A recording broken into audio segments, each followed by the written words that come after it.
mengucap syukur buat pagi ini kehadiran-Mu di tengah-tengah kami. Kami percaya bahwa Engkau punya pesan ketika kami datang ke tempat ini, bukan hanya sekedar kami datang rutinitas ataupun kewajiban yang harus kami lakukan setiap minggu, tapi kami datang ke tempat ini karena kami punya rasa lapar dan haus akan kebenaran. Karena kami tahu hanya kebenaran-Mu yang bisa menuntun setiap kehidupan kami untuk kami melangkah di hari esok bersama Tuhan. Terima kasih Tuhan, urapi bibir lidah hamba-Mu, berkati setiap telinga yang mendengar, biar semua kemuliaan ini kembali kepadamu. Di dalam nama Tuhan Yesus yang percaya berkata, amin. Silakan duduk. Shalom semuanya. Ada sukacita? Ya, tetap semangat ya. Hari ini saya dikasih tema tentang bagaimana menjaga hati ya. Orang di akhir zaman, banyak orang sudah ngalami keadaan yang benar-benar. Berapa hari ini khotbah saya selalu mengupas tentang bagaimana ada banyak orang yang sudah habis akal.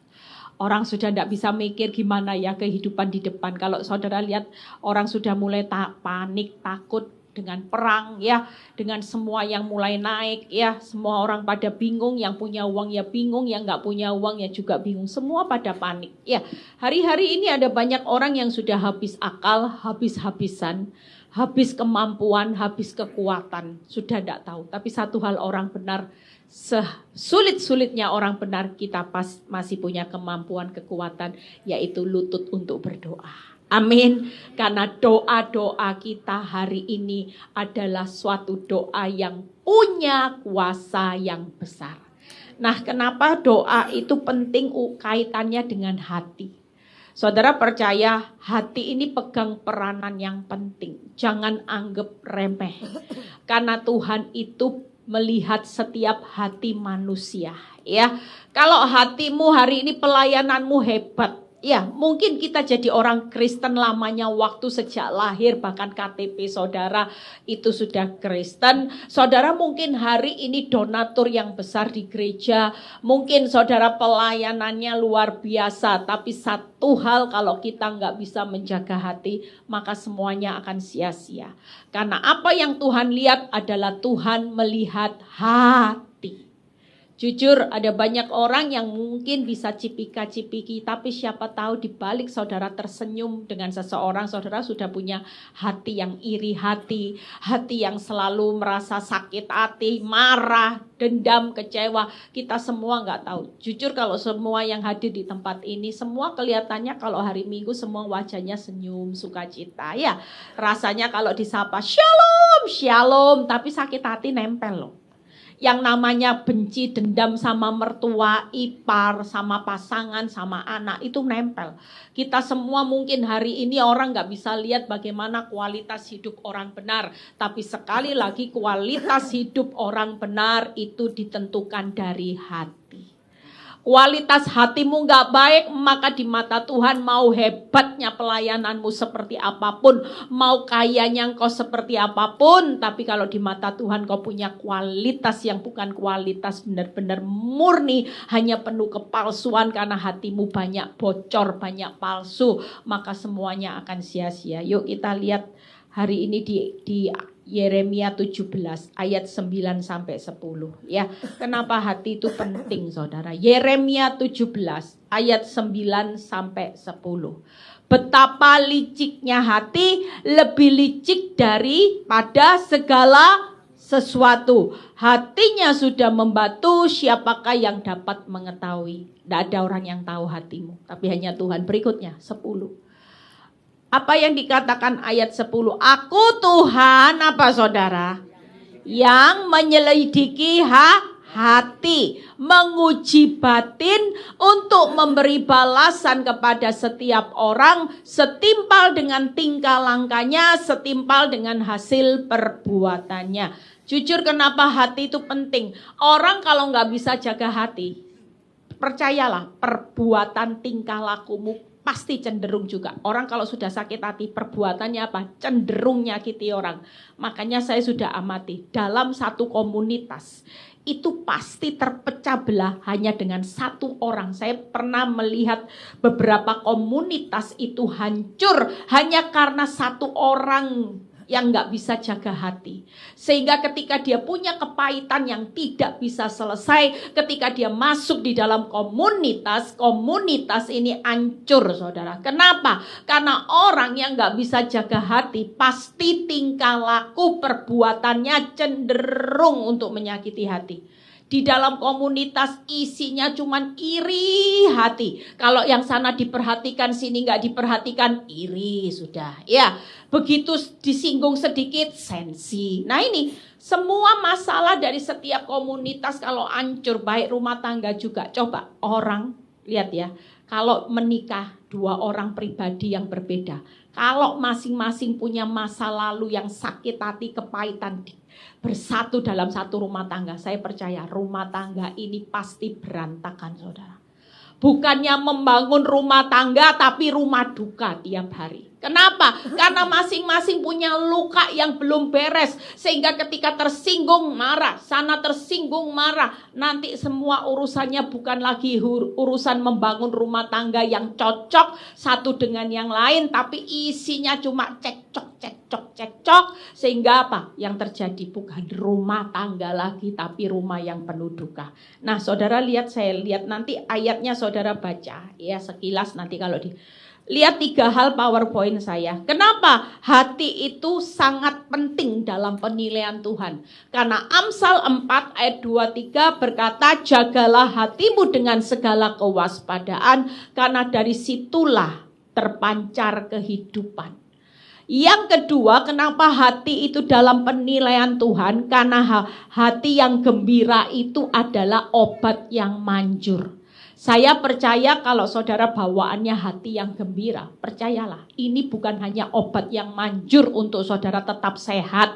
Ya, vitamin yang paling mahal, paling punya kualitas itu adalah hati yang manjur.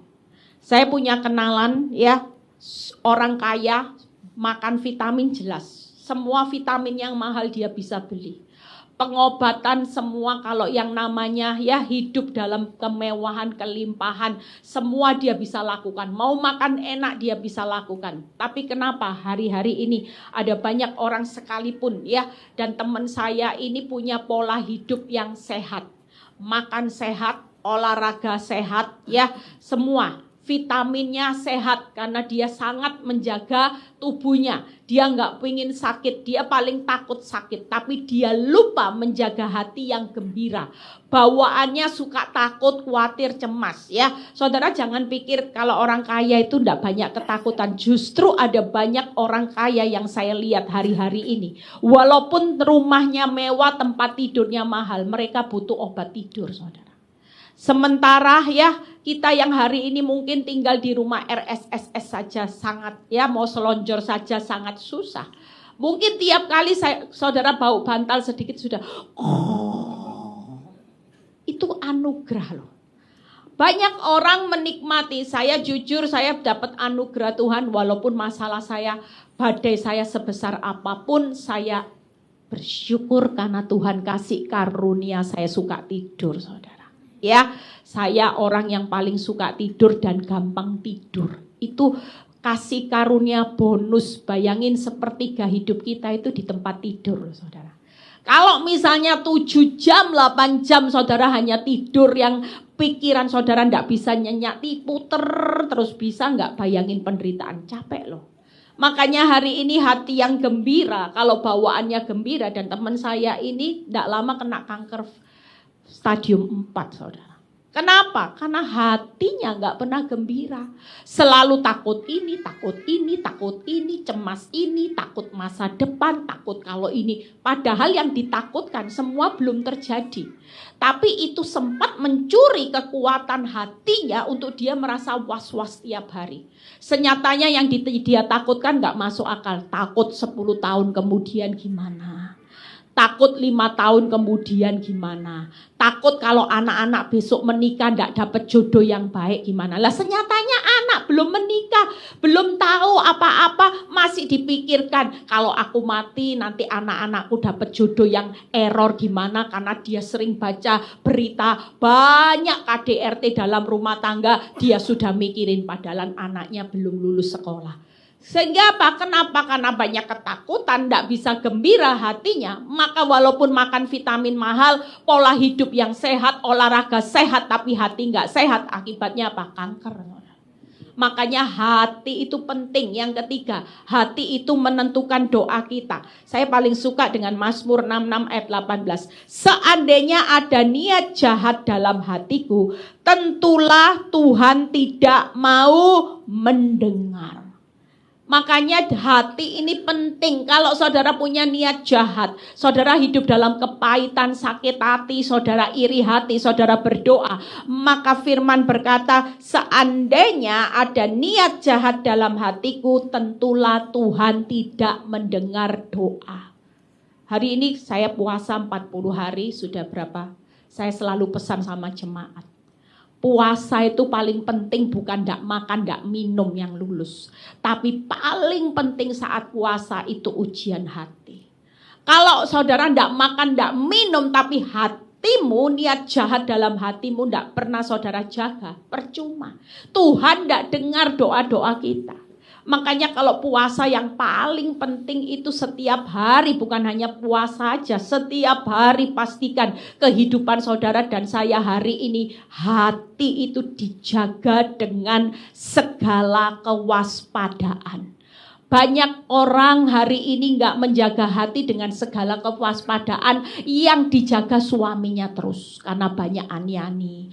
Banyak gayung Pink Lopez di luaran Bu Eli. Jadi saya harus waspada Bu Eli, jaga suami saya. Hari ini yang paling penting dalam kehidupan orang benar adalah jagalah hatimu dengan segala kewaspadaan. Amin. Karena itu yang menentukan, mancarkan kehidupan, obat yang manjur buat kita sehat, buat manjur dalam segala hal saudara. Saya percaya kalau hati saudara selalu gembira, itu tandanya apa? Orang yang hidup oleh iman itu bawaan hatinya selalu gembira. Sekalipun dalam lembah kekelaman, aku tidak takut bahaya. Yuk lihat 3 hal, saya akan bahas lagi berikutnya. Yuk kita baca di Ibrani 9 ayat 14. Kita baca terlebih dahulu ya. Ibrani 9 ayat 14. Penting jaga hati. Satu ayat ini saya lihat betapa lebihnya darah Kristus yang oleh roh yang kekal telah mempersembahkan dirinya sendiri kepada Allah sebagai persembahan yang tidak bercacat. Akan apa saudara? Menyucikan hati nurani kita dari perbuatan-perbuatan yang sia-sia supaya kita dapat beribadah kepada Allah yang hidup. Hari ini kalau saudara ibadah, pastikan kita sudah bisa menjaga hati kita. Hati nurani supaya apa? Ibadah kita tidak sia-sia. Ternyata ketika hati kita bisa kita jaga dengan baik, kita percaya bahwa ini ada kaitannya dari perbuatan. Selama kita tidak bisa menjaga hati, perbuatanmu akan sia-sia dan ibadahmu juga akan sia-sia. Tapi waktu kita bisa menjaga hati, orang yang bisa menjaga hati dengan baik, responnya pasti baik. Dan kalau responnya pasti baik, maka ibadahnya sama Tuhan itu pasti punya bobot saudara. Pasti ibadahnya adalah ibadah yang sejati. Makanya mempersembahkan hati itu penting. Kalau saudara baca setiap kali saya buat renungan ya. Saya bersyukur karena anugerah Tuhan sudah 12 tahun lebih. Saya buat renungan tidak pernah berhenti. Setiap hari saudara. Kalau saudara lihat di grup saya buat renungan. Renungan kalau yang di-share. Kata pembukanya hati, penutupnya amin. Itu renungan saya. Kenapa? Karena segala sesuatu dimulai dari hati. Dan ketika hatimu beres, maka saudara akan menutup semuanya dengan amin. Tapi kalau hatimu gak pernah beres, gak mungkin saudara bisa menutup ibadah kita itu hari ini bisa gak sia-sia. Pastikan hari ini 3 hal, jaga hati. Nanti kita bahas satu persatu. Ada 3 hati. Yang pertama, hati yang damai. Ya, ini penting saudara. Banyak orang hari-hari ini saudara bisa bayangin ya, kita ini bersyukur karena Tuhan meninggalkan damai sejahteranya yang melampaui segala akal. Kalau kita hari ini gak ada damainya Tuhan, mungkin saya sudah jadi orang yang sudah ke rumah sakit jiwa saudara. Kalau kita diperhadapkan dengan realita, dalam keadaan bangkrut, dalam keadaan tergoncang, tiba-tiba divonis kanker, tiba-tiba suamimu kabur, tiba-tiba istrimu kabur, tiba-tiba anakmu ada berita seperti jemaat saya. Dia bilang, Bu, siapa yang tidak syok? Anak saya yang diem, yang cinta sama saya, yang saya akan jadikan tulang punggung. Tiba-tiba suatu kali anak yang diem, yang baik, yang pinter sekolahnya, izin mau menikah. Ma, aku mau menikah ya ma, restui. Oke, pikir mamanya, lu mana pacarnya kok enggak pernah dibawa ke mama. Nanti minggu depan aku kenalin ya ma, tapi mama janji harus merestui hubungan saya. Pikirnya mamanya karena dia orang kaya. Pikirnya mamanya pacarnya ini sederhana. Oke, kata mamanya. Minggu depan datang saudara, pacarnya ternyata 6 pack saudara. Saudara bayangin saudara, pingsan dah. Ternyata anak, jujur kalau hari-hari ini kita menghadapi realita dengan jahatnya dunia yang makin jahat, masa sukar makin sukar, kita dengar resesi besar-besaran, kita ini nggak tahu loh. Apa yang akan terjadi di dunia ini dengan keadaan hidup, dengan perang, dengan semua saudara. Saya dengar beberapa saat banyak orang mulai PHK besar-besaran. Gelombang PHK sudah terjadi besar-besaran. Belum lagi gelombang kenaikan harga sudah gila-gilaan semua. Mungkin kita semua nggak ada yang tahu. Tapi terlalu saya percaya hari ini ada berita sukacita. Ini masanya di mana kita semakin hidup cari Tuhan. Karena jelas firman Tuhan akan berkata di Yohanes 15 ayat 5. Di luar Kristus kita tidak bisa berbuat apa-apa. Tapi sepanjang kita tinggal aja di dalam Kristus, kita jaga hati aja, kita pasti sanggup menanggung segala perkara sampai waktunya kita pulang ke rumah Bapa. Tepuk tangan buat kemuliaan nama Tuhan. Hati yang damai penting saudara. Ya, kalau kita hari ini dengar berita, wah perang, kita takut. Apalagi kalau punya suami error. Dulu saya punya suami yang error, tiap kali dengar berita di foto, dikirimi orang foto-foto mereka berdua bergandengan tangan. Tiap hari, jujur saya pernah mengalami masa-masa stres berat saudara. Orang kalau tidak ada damai, buka mata, bangun tidur, itu cuma bisa bilang gini. Kenapa? Karena orang sudah dalam keadaan panik. Orang tidak melihat Tuhan, pasti. Tapi bersyukur kenapa sampai hari ini engkau di tengah lembah kekelaman, di tengah jerat hutang, di tengah dunia yang begitu menakutkan. Kita punya damai sejahtera. Kenapa? Karena kita punya pengharapan di dalam Tuhan Yesus Kristus. Tepuk tangan buat kemuliaan nama Tuhan. Makanya orang benar itu nggak boleh hidupnya panik. Dunia panik, dunia pasti ngalami keadaan di mana mereka sudah tidak tahu harus kemana. Tapi buat kita orang benar ketika kita hatinya damai. Kenapa? Karena setiap hari kita berjalan di dalam kasih karunia-Nya yang selalu baru setiap pagi. Yang memampukan saudara menjalani kesusahan sehari cukup untuk sehari. Besok gimana Bu Eli? Ya ada kasih setia Tuhan lagi. Buktinya saya 15 tahun. Kalau bukan jalan dengan anugerah Tuhan, wah nggak jadi hamba Tuhan. Hebatnya Tuhan. Hebatnya Tuhan saudara. Kalau bukan karena Tuhan yang hebat, saya bukan siapa-siapa, saya juga manusia yang terbatas. Yang kedua, hati yang tulus. Ini penting saudara ya. Hati tulus. Ada banyak orang bisa tolong orang tapi nggak tulus. Banyak orang hari ini memberi menolong orang itu hanya urusan pamrih. Banyak orang datang sama Tuhan juga bukan tulus. Tuhan kalau memberi persembahan harus kembali 30, 60, 90. Kalau itu jadi pedoman kita mengikut Kristus, memberi persembahan, maka seluruh dunia akan berbondong-bondong ke gereja. Karena investasi apa yang bisa menguntungkan 30, 60, 90%? Jujur, saya pastikan bahwa hidup kita di akhir zaman ini punya hati yang tulus. Tulus terhadap sesama manusia, tulus sama Tuhan.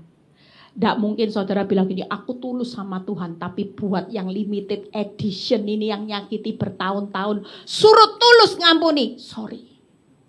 Jujur, kalau kita nggak bisa tulus dengan manusia, omong kosong, saudara bisa tulus sama Tuhan. Hari ini pastikan punya hati yang tulus.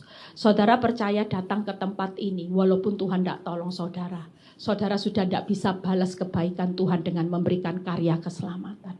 Kalau Tuhan tidak mati buat saudara, dia sudah berikan nyawanya. Kita ini mau nuntut Tuhan apa?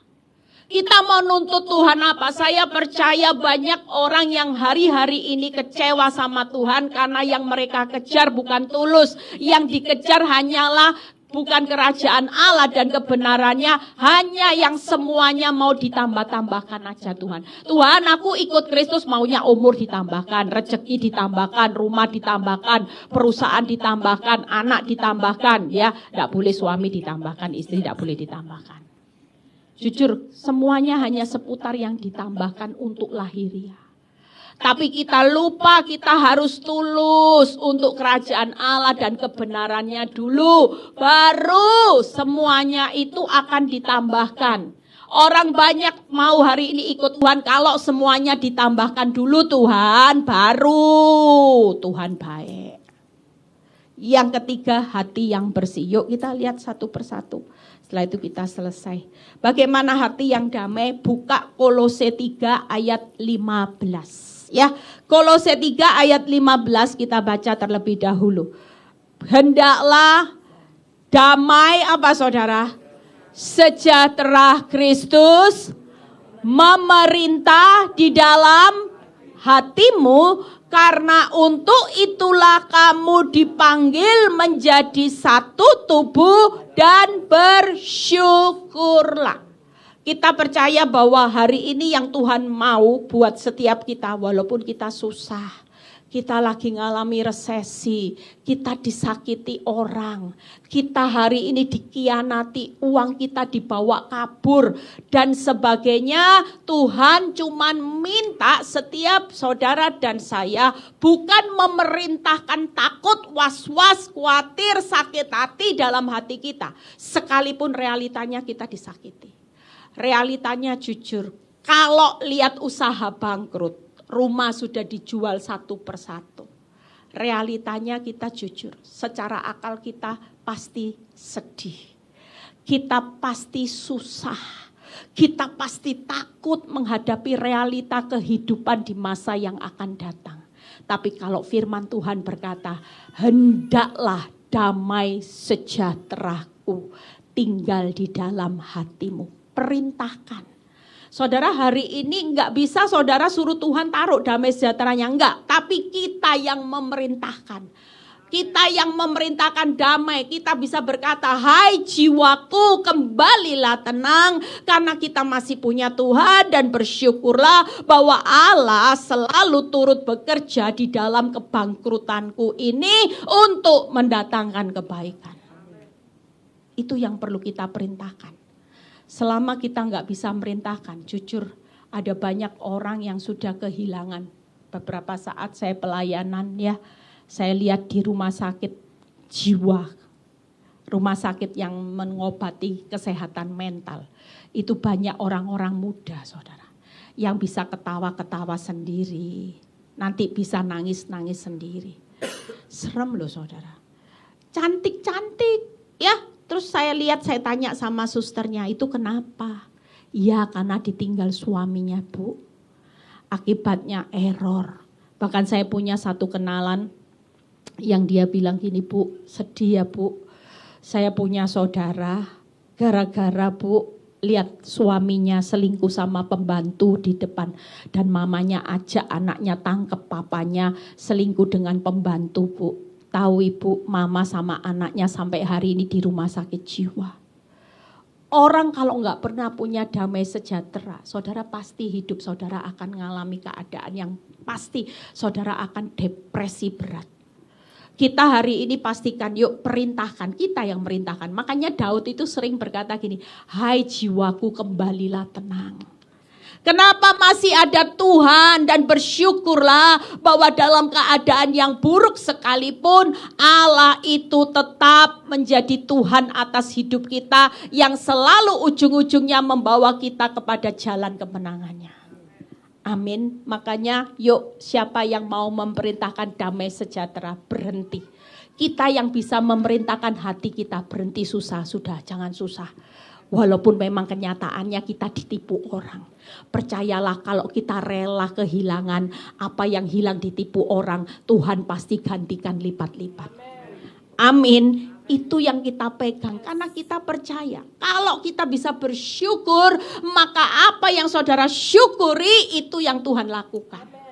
Saudara mensyukuri buat semua yang kejadian hidup yang hari ini membuat saudara pahit, membuat saudara terguncang. Mungkin hari ini apapun vonis dokter penyakit kanker, dan ketika saudara bisa berkata sudah enggak usah takut. Walaupun dokter bilang katanya stadiumnya sudah akhir. Aku memilih untuk tetap percaya. Tenanglah hai jiwaku, masih ada Tuhan yang punya kuasa bilur-bilurnya sanggup menyembuhkan kanker. Dokter sudah angkat tangan, maka dokter di atas segala dokter, bilur-bilur Tuhan Yesus pasti bisa menyembuhkan. Ketika kita bisa memerintahkan damai dan hati kita bisa bersyukur, maka disitulah kita akan membuat hati kita damai. Amin. Makanya kalau orang yang punya hati damai mulai hari ini jaga hati, sudah susah dicoret. Ya, yang namanya sakit hati coret sudah tidak boleh. Siapa yang sakit hati gantikan damai. Sudahlah disakiti walaupun 70 kali 7 kali, toh kita juga harus mengampuni. Sebagaimana Yesus mengampuni kita tanpa syarat, Yesus sudah mengampuni kita tanpa batas, maka kita juga harus mengampuni sesama manusia tanpa syarat, tanpa batas. Kalau itu yang kita lakukan, percayalah upah di balik sakit hati ada berkat yang luar biasa yang Tuhan akan sediakan. Amin. Saya bisa hidup hari ini kesaksian aja. 15 tahun saya nggak pernah kerja, saudara. Saya pernah berusaha untuk berbisnis, ya, gaya-gaya, saudara. Pinginnya, saya pingin tunjukin sama suami saya kalau saya bukan wanita yang bodoh. Itu ya, karena selama ini suami saya suka bilang, kamu ini loh bisa apa? Ya gara-gara gak boleh kerja, terlalu nyaman, hidup dimanja, ya gak bisa apa-apa, jujur. Masa aja gak bisa, jahit gak bisa, semua gak bisa, saudara. Suatu kali ada tawaran bisnis, saya pikir ya udahlah, saya pingin nunjukkan bahwa Ibu Eli bukan bodoh. Ya, saya ambil itu penawaran bisnis, saya mulai buka usaha. Ternyata bangkrut, saudara.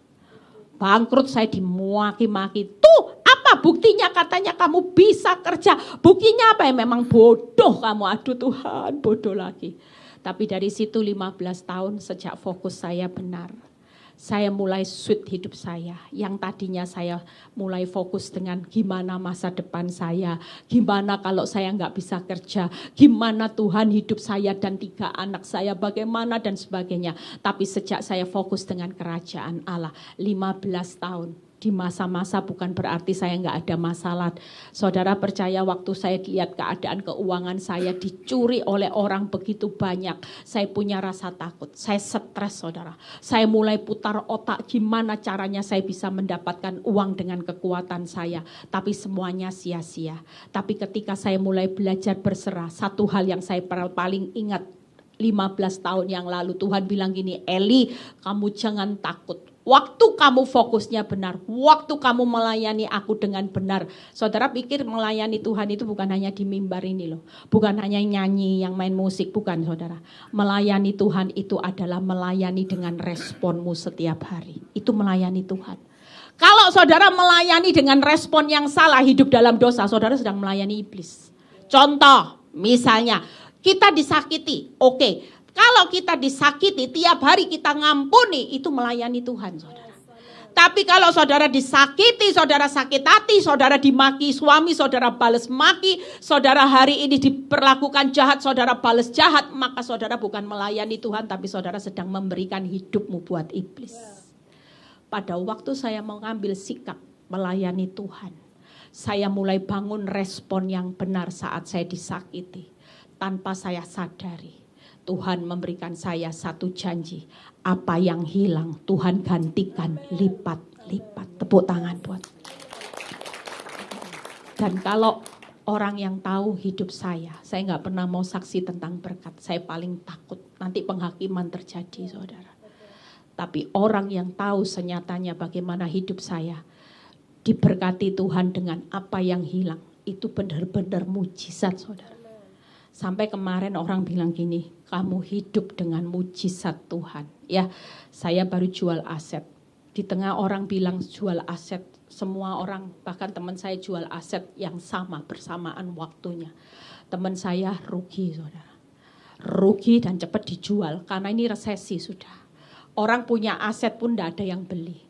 Ada berapa banyak orang punya aset tidak ada yang beli, akibatnya dilelang bank dengan harga di bawah pasar. Dan satu kali Tuhan itu berkata buat hidup saya, orang lain rugi, saya diberi berkat untung, saudara.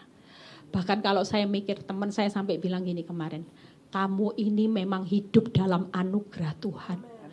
Orang lain sulit untuk mendapatkannya, tapi kamu dapat anugerah Tuhan di waktu yang tepat. Bahkan orang yang beli rumah saya, itu bayarnya cash, saudara. Di tengah masa surat, tepuk tangan buat kemuliaan nama Tuhan. Waktu orangnya bilang gini, Bu, mau bayar cash. Saya tuh sampai bilang gini, sungguh gitu ya. Karena beberapa kali mau dibeli itu kredit. Dan waktu kredit ditolak sama bank. 2 kali ada pembeli buat aset saya, itu ditolak sama bank. Tidak tahu 2 kali atau berapa kali, pokoknya sudah deal, sudah DP, ditolak, saudara. Kecewa lagi, tapi saya bilang sama brokernya, percaya aja, Tuhan pasti punya waktu yang tepat. Sungguh, hari itu broker bilang gini, Bu, kamu memang dapat privilege-nya Tuhan. Kamu ini memang dapat mujizat di tengah sulitnya hidup. Ada orang yang bisa beli cash propertimu itu dan memberikan untung. Itu semua hanya anugerah. Makanya hari ini Bapak Ibu tidak usah takut. Masa yang sulit buat dunia, tapi buat kita akan berjalan dengan kemurahan.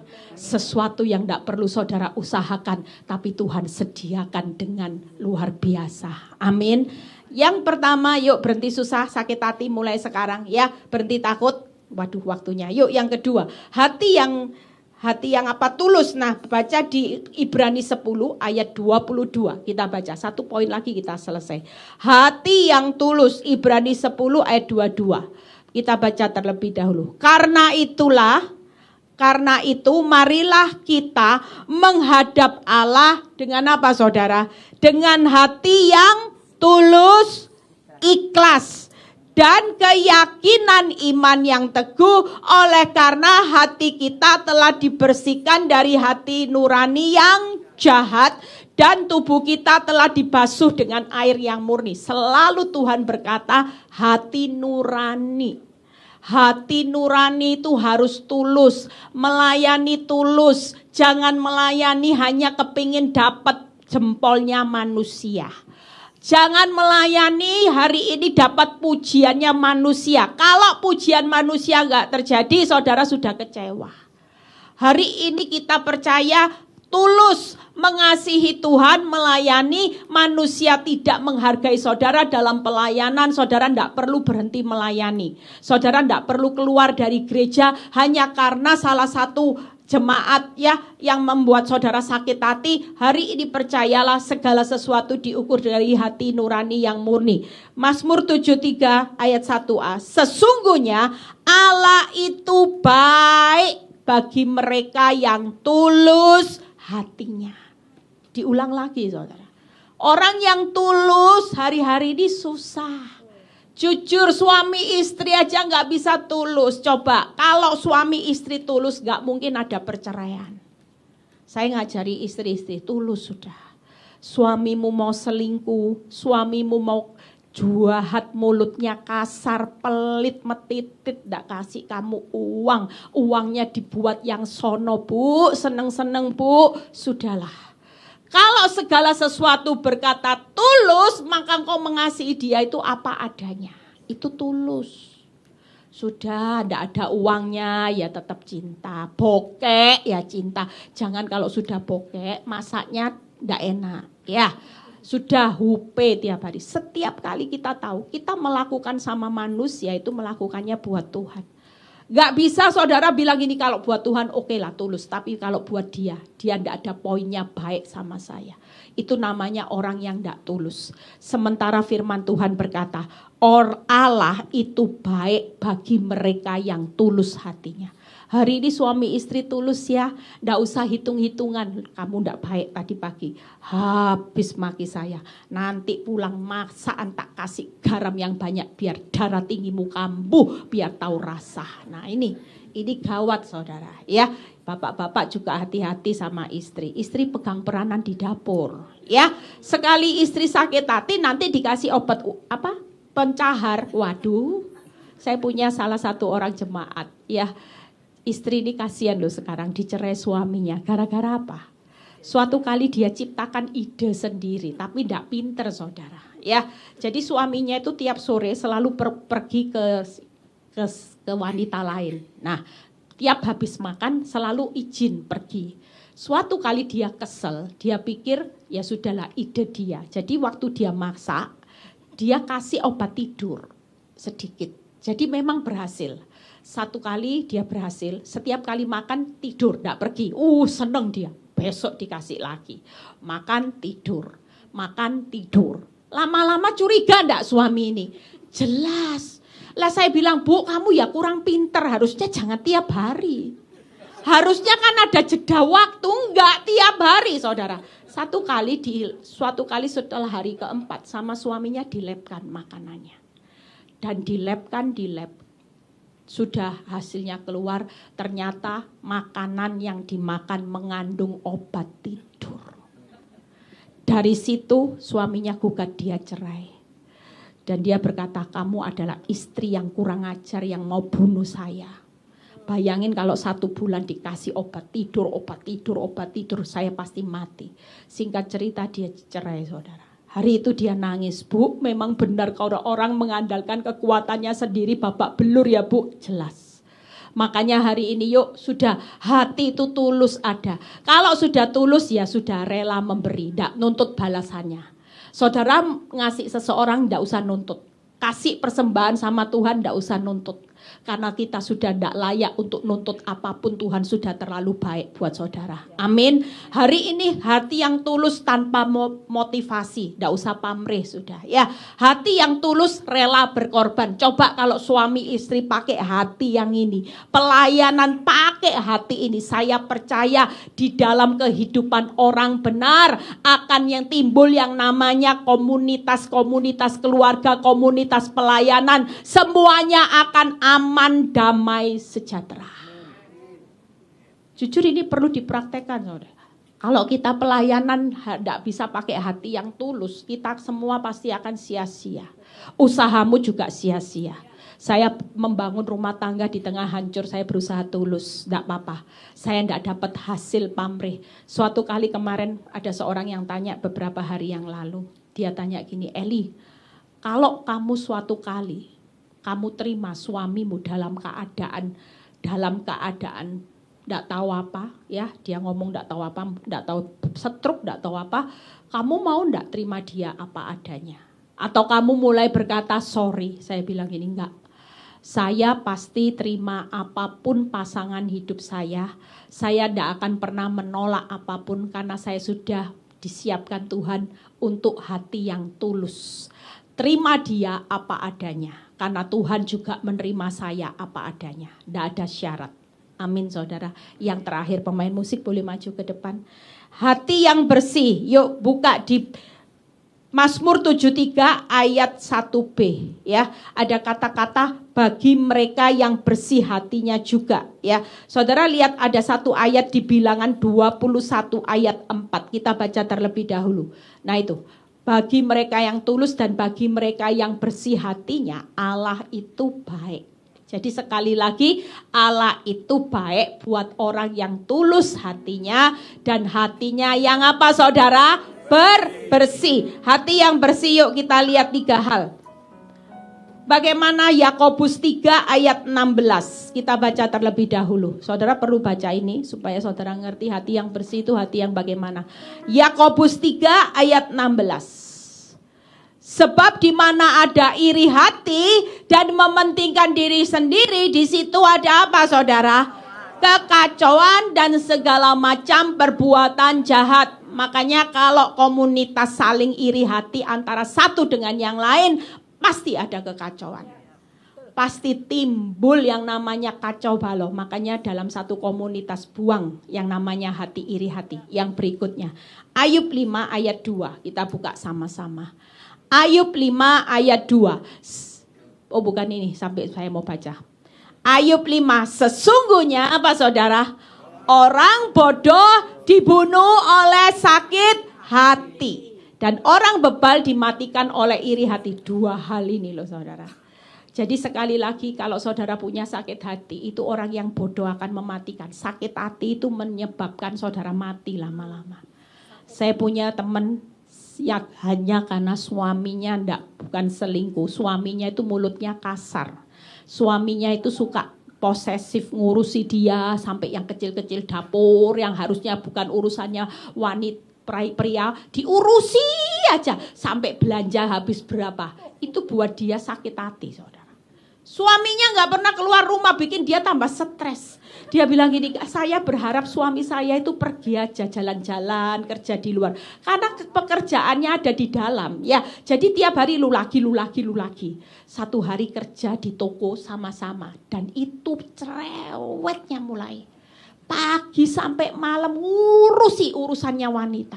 Yang gak penting-penting diurusi. Sampai dia berharap suaminya ini nang cepet keluar rumah. Cari kerjaan di luar. Tapi ketika dia gak bisa pulih secara hati. Dia kena kanker loh. Meninggal saudara. Hanya 1 tahun 7 bulan meninggal. Detik-detik terakhir waktu meninggal saya ada di sampingnya. Saya cuma bilang gini, kamu jaga hati. Kamu ngampuni. Makanya firman Tuhan itu tidak pernah salah. Orang bodoh itu akan apa saudara? Dibunuh oleh sakit hati. Siapa yang hari ini datang dari sakit hati? Mulai hari ini, buang itu. Tidak perlu, lebih baik ngomong emangnya gua pikirin. Nah itu jauh lebih baik. Ya, jadi kalau dikatain sakit hati, dimaki orang, tidak usah disimpan makinya. Bodoh dipikir bodoh. Nanti dikatain istri bego, dipikir bego. Kita mulai hari ini kalau ada bego, ada babi, anjing gitu ya. Matamu di mana, enggak usah dipikir. Enggak usah mikir gimana caranya bales, awas ya gitu. Enggak usah. Mulai sekarang katakan emangnya gua pikirin, lu mau bilang gua anjing babi, aku adalah berharga, mulia dan sangat dikasihi Tuhan. Tepuk tangan buat kemuliaan nama Tuhan. Yang terakhir Pengkhotbah 7 ayat 9. Apa yang penting Pengkhotbah 7 ayat 9? Sesungguhnya bukan lagi. Janganlah apa saudara Pengkhotbah 7 ayat 9. Janganlah lekas-lekas marah dalam hati karena amarah menetap dalam dada orang bodoh. Berarti yang suka marah, sakit hati, iri hati, orang yang bodoh. Tepuk tangan buat kamu. Yuk bangkit berdiri. Ya, saudara percaya jaga hati saudara. Makanya hati itu penting. Coba kalau orang seluruh dunia ini bisa jaga hati, tidak perang loh hari ini. Tidak ada perang saudara. Tidak ada yang namanya kehidupan rumah tangga yang kacau. Suami istri ya tuluslah bapak-bapak. Kalau sudah terima istri di usia 50 melebar badannya kanan kiri, mengembang ke kanan ke kiri ya. Itu terima apa adanya. Mungkin perutnya belum tidak six pack seperti dulu ya. Tulus sudah ya. Sudahlah apapun yang terjadi hari ini ya. Suami istri yang lagi pelayanan, yuk kita mulai perintahkan damai. Hati kita harus damai, tulus, bersih hati. Tuhan Yesus memberkati. Yuk kita Terima kasih nyanyikan Tuhan. sama. Kami mengucap syukur buat firman ini yang mengubah hati kami. Ketika kami pulang, hati kami sudah tidak sama lagi. Kami sudah tidak izinkan perkara sia-sia tinggal dalam hati kami. Sampah, kotoran Tuhan yang tidak bermanfaat Tuhan. Tapi mulai hari ini kami izinkan hati yang damai, hati yang tulus, hati yang bersih itu yang memerintah di dalam hati kami Bapa. Supaya kami bisa menjaga hati kami dengan segala kewaspadaan. Kami percaya anak-anak-Mu akan memancarkan kehidupan terang Kristus ketika kami bisa menjaga hati. Kami gak mau hidup Tuhan di dunia yang jahat ini saat ini memancarkan iblis karakter dunia, tapi kami mau memancarkan karakter Kristus. Makasih Tuhan, berkati setiap kami juga yang sudah melayani Tuhan. Siang ini jeripaya mereka tidak pernah sia-sia. Berkati juga gereja Bali Praise Center ini Tuhan. Berkati Pak Peter, Bu Lilik dalam penggembalaannya. Tuhan pakai hamba-Mu secara luar biasa. Terima kasih Bapa, terpuji nama-Mu di dalam nama Tuhan Yesus yang percaya.